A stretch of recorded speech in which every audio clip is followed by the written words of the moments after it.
Halo, para beban orang tua. Di video ini, kami akan membahas sebuah topik yang mungkin akan sangat hangat jika dibicarakan di saat-saat seperti ini. Apalagi kalau bukan COVID-19. Tapi kami tidak akan membahas COVID-19 ini dari aspek pemerintah, dari mana, atau konspirasi, atau hal-hal hangat di masyarakat yang lainnya. Tapi kami akan membicarakan ini dari pandang perspektif mahasiswa.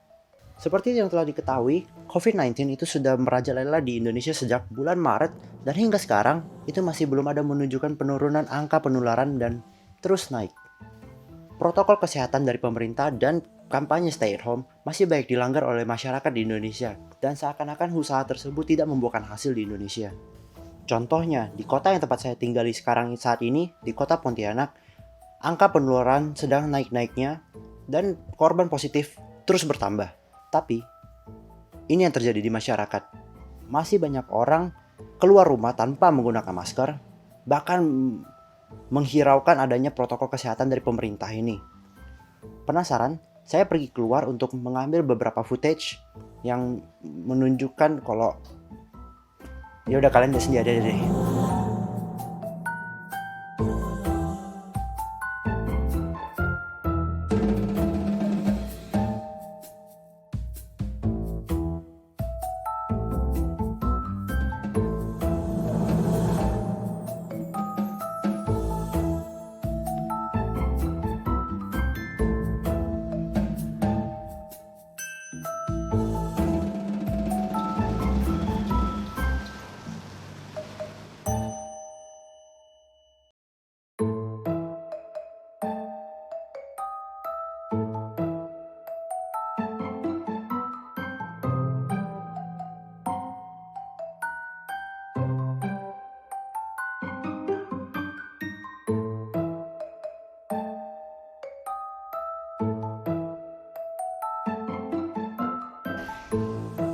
Kopi rame bos, nongkrong.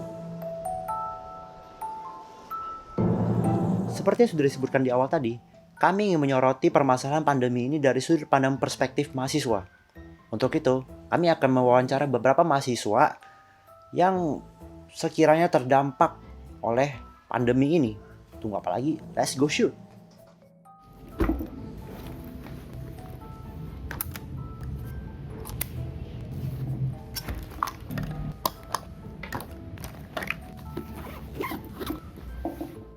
Tapi yang interview itu bukan gua, tapi dia.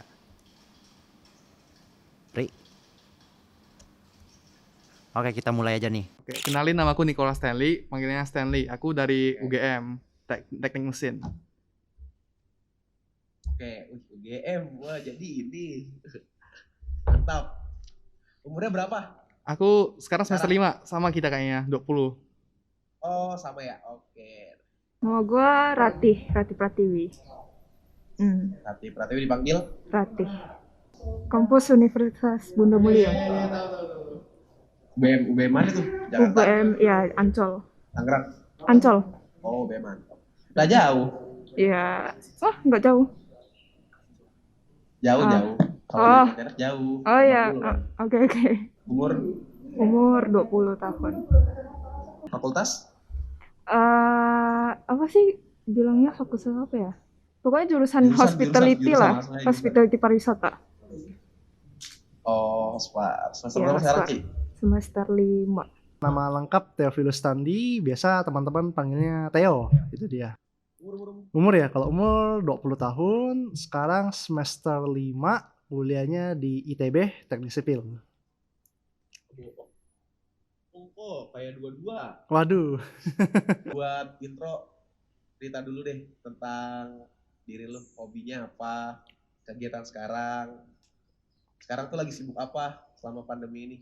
Selama pandemi ini, aku sekarang lagi sibuk ini. Biasanya ngurus-ngurus acara yang offline, sekarang dibikin jadi online gitu.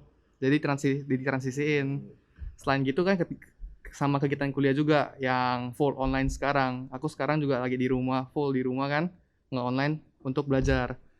Untuk sekarang sih kesibukanku lebih ya sibuk perkuliahan gitu. Dan selama ini hobiku ngegame, nonton YouTube gitu. Dan mungkin karena pandemi juga, ini aku ada lagi nambah-nambah aktivitas juga, kayak mulai coba-coba baca buku sama aktivitas olahraga harian gitu. Menarik lagi baca buku apa? Nggak banyak, aku bacanya kemarin baca ini, apa namanya? Samkok, itu yang tiga, apa sih namanya? Nah, Three Kingdom yang di Cina itu. Oh, gue nggak tahu. Nggak apa-apa, santuy. Dari diri gue ya, gue hobi masak. Jadi dari kecil tuh kayak suka masak, terus apa sih namanya, hobi masak. Habis itu biasa bantu-bantu mama gitu kan. Jadi masuknya kayak ke jurusan Hospar gitu. Terus kesibukannya sekarang ya sama sih kayak kalian, kuliah, terus ya gitu-gitulah. Udah gitu doang. Ci, tapi bisa gak sih Ci? Masak itu Ci, masak apa? tapi rasanya kayak babi gitu, bisa gak sih Ci? Tergantung teknik sih sebenarnya, bisa-bisa aja sebenarnya sih. Kan itu bercanda Ci. Oh iya. Cuma diseriusin. Selain sibuk kuliah, nih saat ini juga punya startup bisnis khususnya di pendidikan online, bikin bimbel online gitu lah. Boleh ceritain dong. Boleh lah ya, oke. Jadi saya kan sekarang boleh. Sekarang kan saya punya bisnis namanya ya bimbel online, namanya Studyboard Education ya. Di sini ya, karena melihat peluang ya waktu pandemi ini, jadi orang-orang tua tuh takut nih untuk leskan para murid-muridnya kalau di bimbel offline ya. Jadi kami mikir, kenapa nggak gunakan momentum ya, buat aja bimbel online kan ya. Dimana mungkin secara khusus ini aku buatnya tuh untuk yang tingkatan-tingkatan yang mungkin masih relatif yang mungkin lah ya, anak SMP, anak SMA, sama anak tahun pertama kuliah juga ada tuh, khususnya yang di ITB. Ya, tujuannya supaya bisa tetap ya, kan kita berkaca lah ya dari dunia Amerika kan udah banyak nih pendidikan online, dan memang pendidikan online tuh bagus banget itu dia. Cuma orang-orang mungkin belum menyadari dan memang belum terfasilitasi sih. Tapi aku lihat prospek pendidikan online tuh bakal baik banget sih ke depannya. Gitu deh. Tapi udah mulai kok. Udah mulai dari bulan. Udah mulai kok dari bulan Mei, udah berjalan ya Juni, Juli, Agustus, September, Oktober, 5 bulan dah. Total murid sekarang udah belasan murid. Sekarang lagi on progress. Kami konsepnya mungkin ada agen-agen marketing, ada juga para pendidik, stok pendidik 30 orang lebih, dan udah punya staff-staff inti sih. Total mungkin sekitaran 10 orang untuk bergerak lah di masing-masing bidang, marketing, quality control gitu, dan lain-lain. Sama lah seperti startup pada umumnya kayak gitulah. Kayaknya paham betul nih kalau dunia startup ini. Ada basic apa, selain teknik sipil ada basic apa kok di belakang itu kok? Kalau selama ini sih lebih banyak mungkin secara otodidak belajar lah ya, browsing. Jadi selama ini kan aku juga pernah ikut lomba startup gitu, bisnis gitu, dan sebelumnya memang udah pernah punya bisnis jalan selama 1 tahun, dan ya udah dapat belajar banyak lah. Waktu itu aku menjadi menulis buku ya. Menulis buku untuk anak-anak tahun pertama ITB, namanya Alchemist nih, buku kimia nih. Dan jadi saya belajar lah cara untuk menjualnya, cara mempromosikannya, konsep dari konsep dari organogram ini supaya bisa berjalan dengan baik tuh gimana saja. Jadi udah punya pengalaman lah selama 1 tahun. Sibuk dong kalau gitu. Ya. Kerja juga itu gimana? Kalau perihal pembagian, iya betul. Perihal pembagian waktu di sini itu ya pertama tuh time management harus baik lah ya. Jadi di sini itu puji Tuhan selama perkuliahan itu mendapat banyak support sih ya dari teman-teman. Jadi ketika belajar bareng itu kan mungkin aku di kelas mungkin agak susah paham kan ya, karena tertinggal kan ya beberapa. Cuma teman-teman ya cukup baik lah, mau membantu. Jadi dengan ini teman mau bantu dari perihal belajar bareng-bareng kan ya, dan juga jadi ketika ada hal-hal yang mungkin sifatnya mendesak tapi aku tidak bisa tinggalkan ya, contoh tetap untuk usaha gitu, teman-teman suportif banget lah. Jadi membantu aku supaya belajar tetap bisa di selang-selang waktu yang ada dan tetap bisa fokus ke bisnis lah, itu dia. Jadi saya melihat nih memang banyak sekali sih support dari teman-teman, dari keluarga juga, supaya saya bisa menjalankan dua-duanya. Kalau enggak sih berat banget sih tanpa support dari mereka. Selama pandemi ini, jalanin kuliah pandemi ini, kondisi gimana? Sehat apa enggak? Ya sehat-sehat aja sih, habisnya di rumah aja. Oke. Tapi tetap ikutin protokol pemerintah? Yoi, pasti. Tapi lu nggak percaya bumi itu datar kan? Wah, bumi itu datar. Kalau mau bahas gimana nih bumi itu datar gimana nih? Mau mulai dari mana? Enggak dong, enggak dong. Kali aja lu percaya konspirasi gitu-gitu. Tapi lu nggak percaya corona konspirasi kan? Kalau konspirasi gitu tuh aku ambilnya grain of salt gitu. Ya sedikit-sedikit aja lah. Kayak gimana sih kayak ide-idenya mereka gimana sampai kepikiran situ. Mungkin bisa aja ada fakta-faktanya sedikit aja tapi mungkin dari situ. Tapi nggak sampai konspirasi fullnya aku dalamin enggak lah. Proses belajar lu gimana? Kan lu ospar nih, Heeh. masaknya online gitu. Sebenarnya kan harusnya tahun ini gue masuk semester 5 kan. Terus ini semester 5 kan harusnya peminatan yang masuk kayak masak-masak gitu kan harusnya. Terus gara-gara corona ini, jadi yang semester ini nih dipindahin, ditukar sama semester 7. Jadi sekarang gue harus belajar yang semester 7.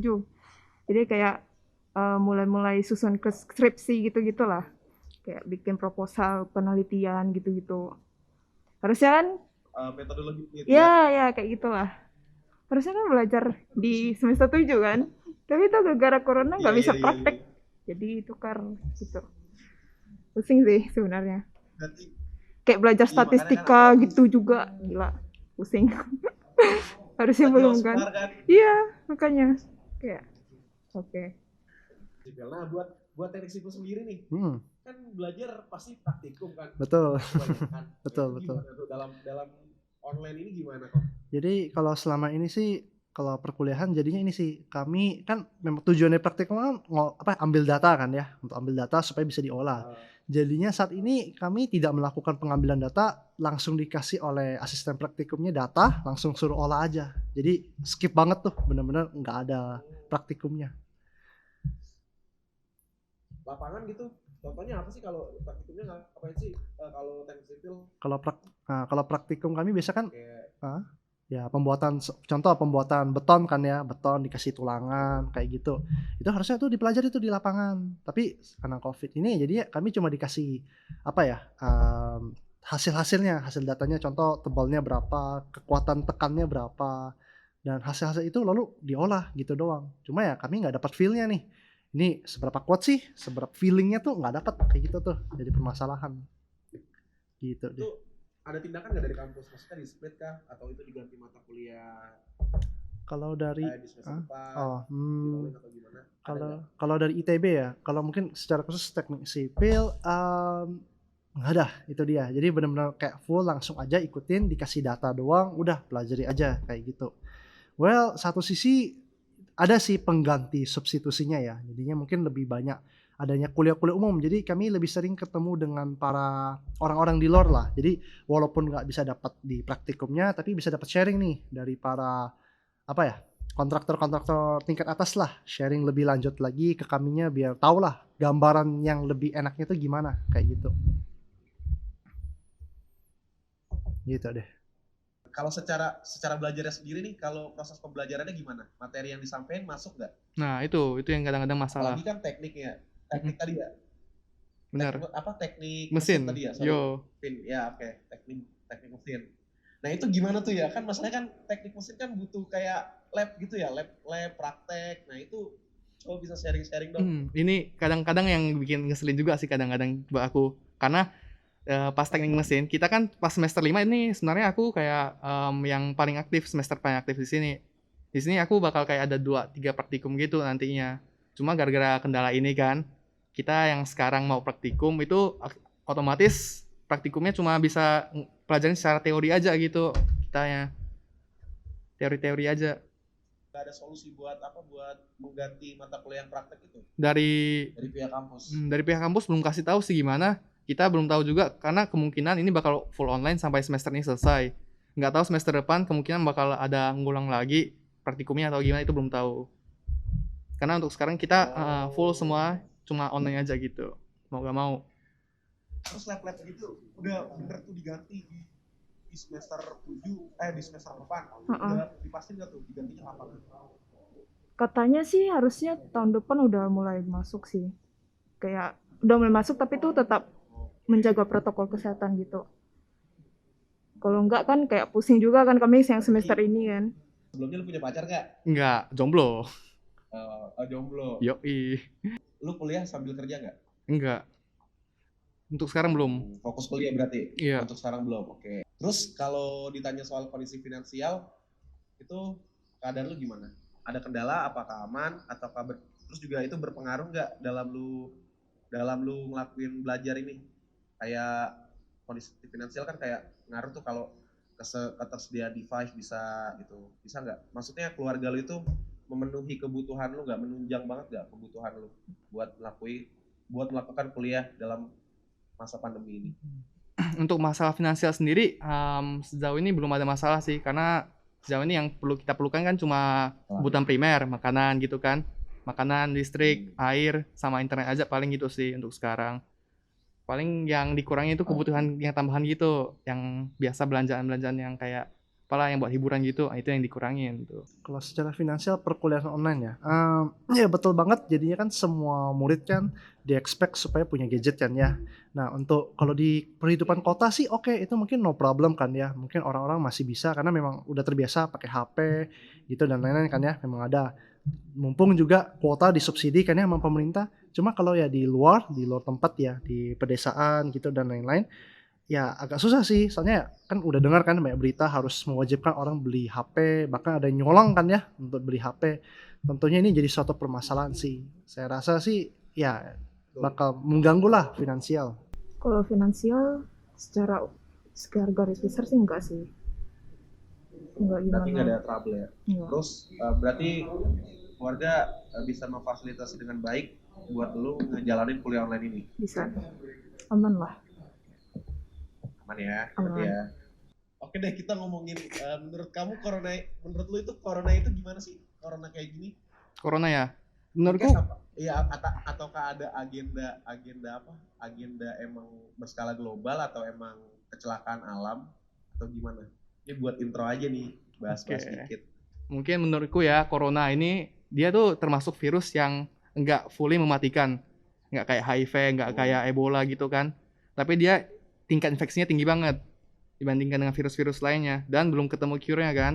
Nah mungkin di sini yang kita yang dimasain di sini mungkin ada dua kemungkinan. Antara pertama virusnya itu susah banget dicari strain-nya yang bisa untuk diobati, atau yang kedua dari ini konspirasi yang pemerintah sengaja ngelabat-labatin. Itu mungkin kan kita nggak tahu, kita kan cuma mahasiswa aja kan. Buat dosennya sendiri ngajarnya gimana tuh? Kan biasa kan ada dosen muda, ada dosen tua, itu kan tingkat melek teknologi informasinya kan berbeda-beda juga ya. Efektif nggak gitu? Ada nggak yang kayak gitu? Adakah yang emang bisa langsung adjustment dirinya sama kondisi ini? Ada juga yang enggak. Nah itu gimana? Boleh sharing-sharing? Apalagi kan kampus Universitas Gajah Mada gitu kan? Gimana sih gitu? Nah, kalau dari UGM sih aku mungkin ini ya, kalau dosen-dosennya kan dosen teknik nih. Kupikir karena mereka lebih paham teknologi gitu, lebih dekat dengan teknologi. Jadinya rata-rata pada paham-paham juga untuk perpindahan dari offline ke online gitu. Mungkin yang lebih kurang itu yang udah agak tua gitu aja sih. Mungkin kurang paham di aplikasinya aja gitu. Kayak fitur-fiturnya mungkin kurang dipahami selengkapnya karena belum pernah dipakai kan gitu aja. Itu sih. Tapi kalau untuk perpindahannya selama ini mulus-mulus saja sih untuk dosen-dosennya gitu. Nggak ada masalah perpindahan dari offline ke online secara nggak seluruh rata-rata lah gitu, rata-rata iya, aman gitu. Aman aja gitu. Dan selama perkuliahan selalu on time sih dosen-dosennya. Kayaknya enggak sih. Enggak. Ada sih kayak cerita-cerita gitu. Aman lah. Terus platform yang digunain apa kalau buat kampus negeri itu? Kami pakainya ini lewat Cisco Webex. Itu apa tuh? Sorry. Cisco Webex itu apa tuh? Kayak Zoom juga dia. Kayak Zoom. Materi lebih susah ditangkap nih. Susah banget nih. Karena apa ya? Karena dosen-dosen di ITB itu tua-tua dan nggak terbiasa lah dengan online lah. Apalagi apa? Berarti dalam memahami teknologi informasi susah gitu. Susah banget. Iya, susah banget. Jadinya tuh kadang tuh jadi beberapa tuh malas ngajar jadinya. Cuma kasih PPT doang udah selesai. Malas ngajar. Iya, capek lah. Tidak bisa cukup sportif lah, itu dia. Gue mau nanya lo sebagai mahasiswa nih, lo itu kehilangan fungsi kampus nggak sih? selama pandemi ini? Kayak kan kalau pertama kan kalau lu di rumah kan pasti kayak sosialisasi menurun, intens ya kan. Terus kalau fungsi kampus kan juga apa circle yang baik buat belajar. Nah itu coba lu cerita sedikit, lu kehilangan itu nggak? Apa yang kehilangan? Kira-kira bentuk apa? Bisa dicontohin nggak? Biasanya temen nongkrong itu yang kurang itu. Karena kan kalau di kampus kan biasanya nongkrong sama-sama ya kan. Biasa nongkrong bareng-bareng, belajar bareng-bareng juga kadang-kadang gitu kalau sempat. Itu mungkin yang kurangnya di situ gara-gara di rumah kan jadinya full online gitu. Kalau mau ngumpul-ngumpul juga kayaknya kalau ngumpul online tuh lebih beda rasanya ya kalau ngumpul langsung kan dengan kumpul langsung gitu. Biasanya gitu sih. Ketika mau berdiskusi ya dengan teman-teman juga agak susah kadang. Cuma lewat Google Meet doang atau nggak Zoom kan ya. Dan jadinya ribet banget lah, itu dia. Tidak ada rasa kebersamaannya lah, itu dia. Dan rasa untuk saling membantu, saling backup itu agak susah sih secara offline justru. Secara online justru. Prakteknya sih kayak kan kemarin kan Hilang gitu. kayak rencana yang tahun ini kan udah ada rencana mau ikut lomba gitu kan, lomba masak apa gitu. Gara-gara pandemi jadi kayak semuanya di cancel gitu, kayak agak rada kesel gitu. Kan kemarin kan rencananya mau ikut lomba yang di UPH gitu. Kayak per tim gitu sih, 2 orang. Terus gara-gara corona jadi Street itu nggak sih? Nah itu kampus gue juga ikut tuh yang di UPH tuh. iya, yang itu. Ada tuh. Pokoknya kayak yang apa sih namanya? Indonesian Gastronomy ya, pokoknya gitu deh. Harusnya ikut kan, cuma nggak jadi, di cancel. Jadi batal. Nah, lu ikut organisasi nggak di kampus itu ikut organisasi nggak? Ada, aku ikutin yang organisasi untuk teknik mesin, keluarga mahasiswa teknik mesin, sama ini persekutuan mahasiswa Kristen Teknik. Baru lu suka organisasi nggak sih, Ji? Sampai saat ini belum. Cuma kayak kadang ada bantu-bantu kayak kan di kampus kan ada kayak marketing gitu kan. Nah, marketing ini tuh kayak promosiin UBM ke sekolah-sekolah SMA gitu kan. Jadi gua kayak masak-masak gitulah, kayak promosiin mereka gitu. Lu jadi brand ambassador apa gimana? Bukan brand ambassador sih. Kayak gimana ya? Bukan brand Pokoknya ambassador. kayak bantu. Talent. Semacam gitulah. Oh.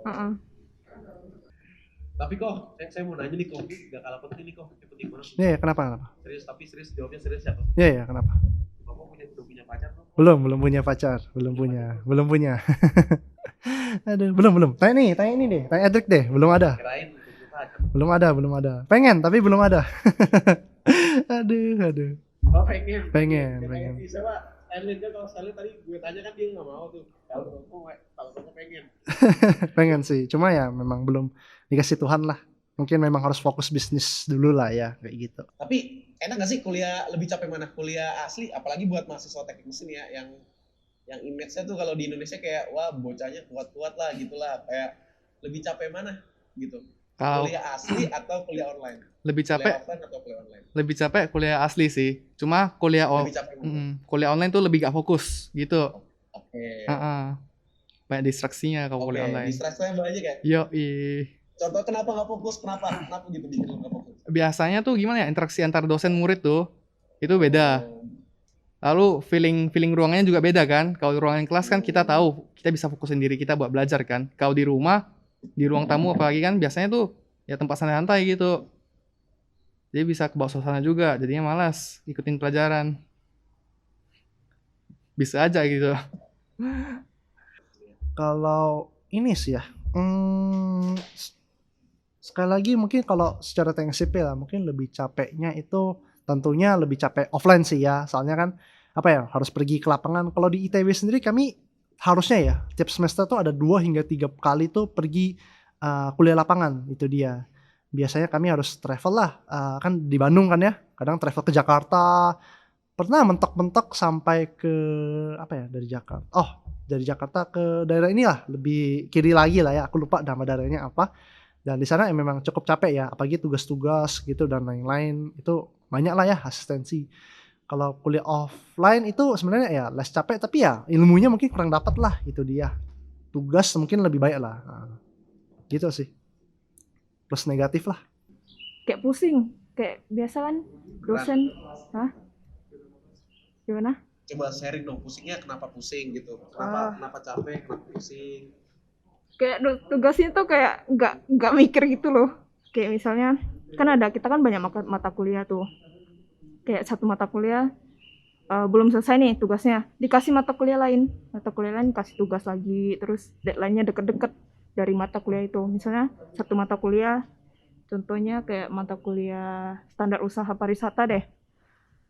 Sekarang tanggal kayak kemarin kan gua kan UTS kan, kumpulnya deadline-nya tanggal 12. Terus yang selanjutnya ini yang mata kuliah Chinese Language for Tourism, deadline-nya tanggal 13. Terus kayak berderet gitu loh tanggalnya, jadi kayak kadang mau selesaiin itu pusing banget. Terus apa sih namanya, kayak biasa materinya juga yang dikasih tuh membingungkan, kita harus cari sendiri, kayak kadang dosen tuh ya gitulah. Karena online jadi bingung gitu. Iya. Dosennya sendiri nggak jelasin atau Ada- gimana? Atau ada- lu nggak minta penjelasan ke dosen? Ada jelasin, cuma tuh kita kan nggak ada gambaran sama sekali kan, dosennya ada jelasin, cuma tuh Ah, iya. gara-gara nggak ada gambaran jadi kita bingung mau nanya apa gitu loh. Benar nggak? Oke. Gitu. Kenapa lu ngambil teknik mesin?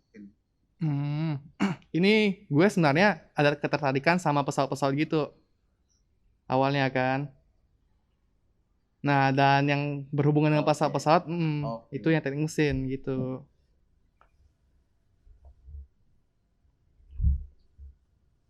Udah itu doang.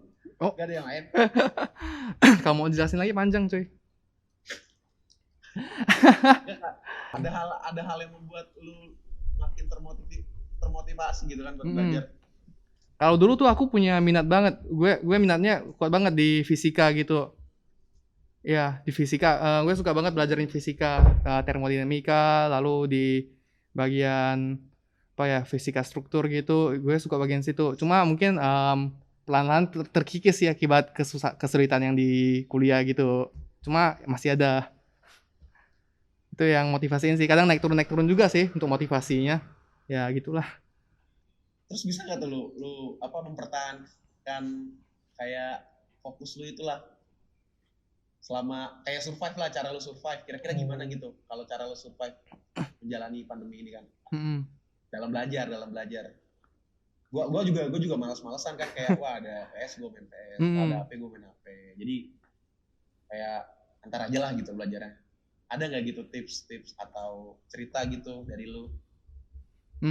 Mungkin gini sih, kita kan kalau udah semester 5 nih kan, kurang lebih kita juga udah setengah jalan masuk perkuliahan kita. Dan Ya.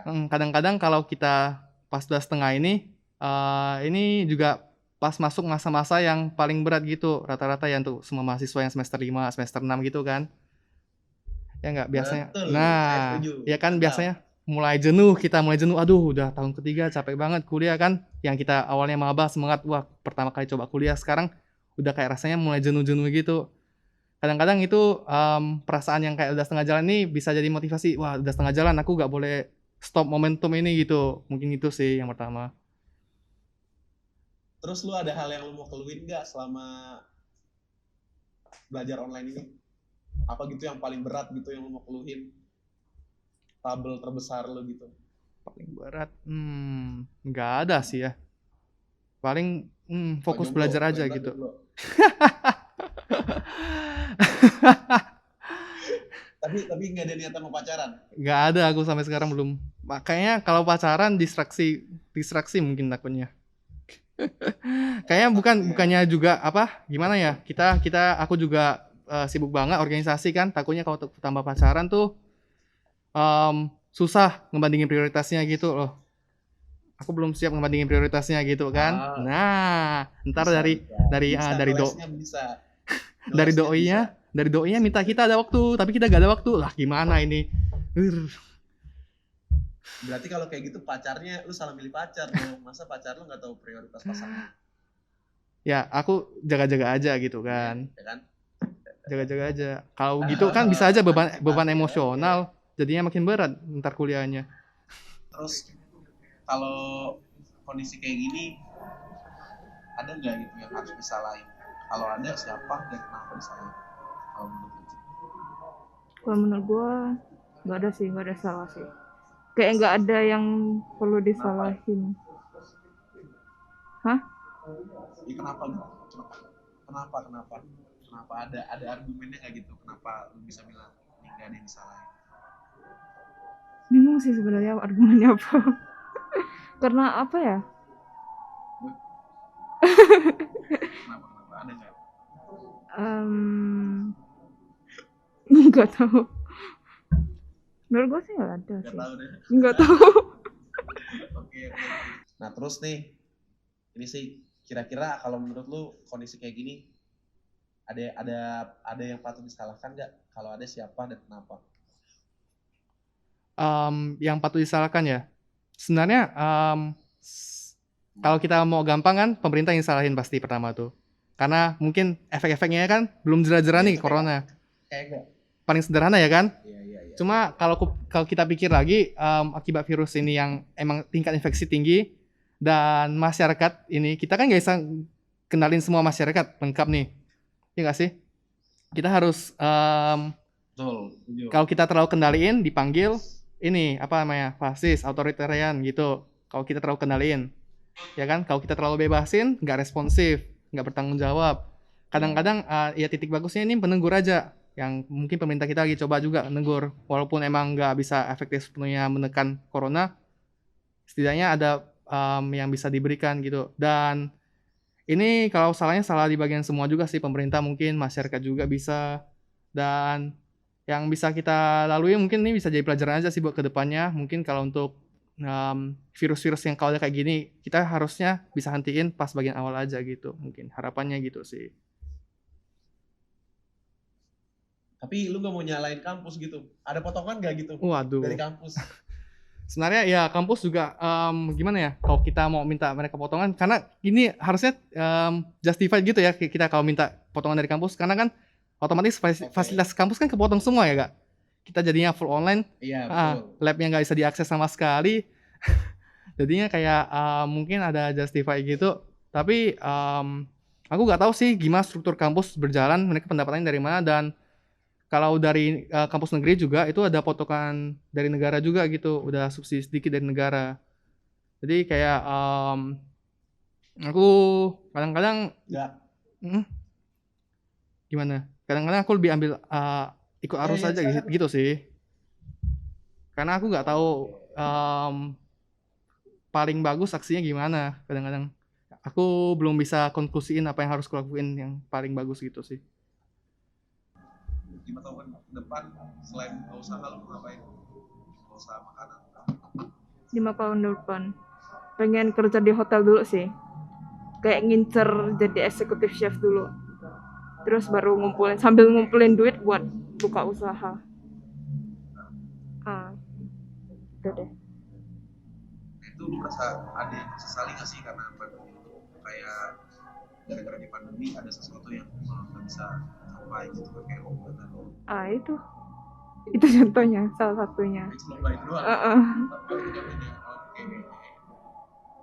Harusnya bisa tahun ini bisa dapat lebih banyak achievement gitu sih, tapi gara-gara corona. Enggak, emang yakin menang. Emang yakin menang. Kalau Tuhan menyetujui. Amin. Ya. 5 tahun lagi rencananya mau ngapain? Waduh, mantap. Terus dari kuliah. Keren. 5 tahun lagi ya? Ini mau sharing. Iya, 5 tahun lagi. Kalau 5 tahun lagi kan framework pikir lo itu sebagai teknik mesin. Pertama yang gue pelajarin kan sekarang kan teknik mesin ya. Artinya nggak sepenuhnya sesuai minat gue. Gue kan minatnya untuk pesawat nih, bidang pesawat. Dan di sini mungkin yang pertama gue bakal buat secure dulu skill gue. Gue mungkin bakal cari kerjaan dulu yang awal. Kerjaan yang berhubungan dengan teknik untuk ngisiin CV dulu. Itu mungkin selama 2-3 tahun dulu yang awal kan. Atau mungkin 2 tahun gitulah, sekitar gitu. Dan mungkin jika udah gue puas buat ngisiin CV gue kemungkinan mau ini lanjutin buat S2 soal teknik pesawat gitu. Teknik yang pesawat Dirgantara. S2 di S2 di negeri di luar apa di sini? Kalau bisa di luar. Habis lulus S2 ngapain tuh? Nah, itu gue rencananya mau masuk industri pesawat. Industri dirgantaraan. Entah itu manufaktur atau mungkin dalam bentuk ini apa namanya? Pengembangan teknologi, mungkin antara dua itu. Gue masih belum tentuin pastinya sih. Tapi mau masuk ke situ. Target sih ya berharap study board education tuh udah bisa jangkau 5 tahun ya. Kalau 5 tahun setidaknya ya bisa lah 500-600 orang bisa tercapai lah kayak gitu. Itu dia. Dan ya setidaknya study board education tuh udah punya gedung sendiri, udah punya inilah tempat settle up-nya sendiri ya. Kalau sekarang kan masih online kan ya, masih di Pontianak. Tapi kedepannya 5 tahun lagi bisa lah benar-benar bisa lebih fokus lah di study board education biar bisa lebih baik lagi lah. Teknik sipil ya jadi lebih kepada ini sih apa ya, mungkin sebagai plan B lah kalau terjadi apa-apa. Tapi kalau secara fokus untuk nanti dunia kerja, dunia perbisnisan, karir kayaknya sih di study board sih. Tapi target 5 tahun bisa lah study ya ratusan orang udah punya gedung sendiri dan udah cukup terkenal lah, punya nama lah, itu dia. Amin. Oke Ci, itu aja sih Ci pertanyaannya cukup. Semoga pandemi ini gak mempengaruhi lu buat mencapai tujuan lu deh. Amin. Tapi makasih ya, Yo. ya udah luangin waktu. Sorry nih kita ngobrol agak random aja. Gak apa-apa. Makasih ya Pak ya. Sip. atas kesediaan waktunya nih Mantap, buat mantap. sharing aja nih. Oke, mantap. Oke kok, makasih Ya, Ko. sip. Oke, thank you juga ya. Yuk, semangat. Kembali kepada Anda. Gue Edric, Fari Eliana di belakang layar. And always, thanks for watching.